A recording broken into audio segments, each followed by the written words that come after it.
दरम्यान महापालिकेचा कार्यक्रमात आणि त्यानंतर झालेल्या राड्याविषयी उद्धव ठाकरेंनी मौन बाळगलं।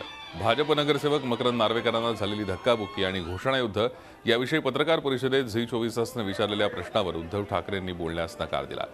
झाल्या प्रकाराबद्दल माहिती नाही, योग्य ती माहिती घेऊन नंतर बोलेन, असं उद्धव ठाकरे यांनी म्हटलंय। महापालिकेतल्या कार्यक्रमानंतर उद्धव ठाकरेंच्या हस्ते तात्पुरत्या शिवालयाचं उद्घाटन करण्यात आलं। त्यावेळी पत्रकार परिषद त्यांनी घेतली।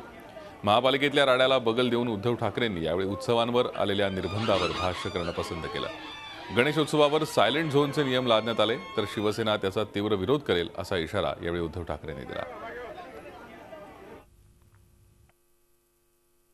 साहेब, ताजा विषय आहे आता महापालिका मुख्यालयात जेव्हा तुम्ही गेला होता, घोषणायुद्ध रंगलं होतं आणि भाजप नगरसेवक मकरंद नार्वेकर यांना शिवसैनिकांकडून मारहाण झाल्याचं कळतं आहे। नाही, मला माहिती नाही।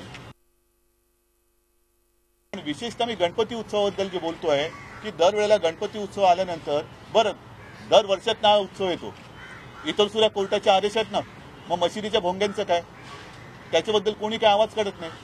मग ते तुम्हाला 12 महिने 24 तास तुमच्या कानाशी असतात, त्याच्याबद्दल कोणी कोणाला विचारत नाही, कोणी कोणाच्याबद्दल त्याच्याबद्दल तक्रार करत नाही।